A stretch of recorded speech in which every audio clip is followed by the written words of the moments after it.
વાગરા નગરમાં વિલાયત ચોકડી નજીક ઇલેક્ટ્રિક બાઇકમાં અચાનક આગ લાગી. સિક્યુરિટી ગાર્ડની બહાદુરીથી મોટો અકસ્માત ટળ્યો.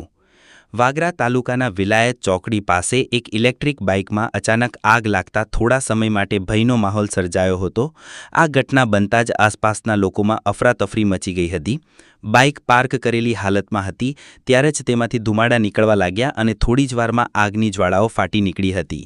આ દ્રશ્ય જોઈને ત્યાં હાજર લોકો ડરી ગયા હતા, પરંતુ નજીકમાં આવેલી કંપનીના એક સિક્યુરિટી ગાર્ડે સમયસૂચકતા વાપરી અને તાત્કાલિક પગલાં લીધા હતા. ગાર્ડે કોઈપણ જાતનો સમય વેડફ્યા વગર અગ્નિશમન યંત્ર વડે આગ પર કાબૂ મેળવવાનો પ્રયાસ કર્યો હતો. તેમની સતર્કતા અને સમયસરની કામગીરીને કારણે આગ વધુ ફેલાઈ ન હતી અને કોઈ મોટી દુર્ઘટના થઈ ન હતી. આ ઘટના બાદ ઇલેક્ટ્રિક વાહનોની સુરક્ષા અને જાળવણી પર ફરી સવાલો ઊભા થયા છે. સિક્યુરિટી ગાર્ડની બહાદુરી અને સમયસરની કાર્યવાહીને કારણે કોઈ જાનહાનિ થઈ ન હતી, જેની સ્થાનિક લોકો દ્વારા ખૂબ પ્રશંસા થઈ રહી છે.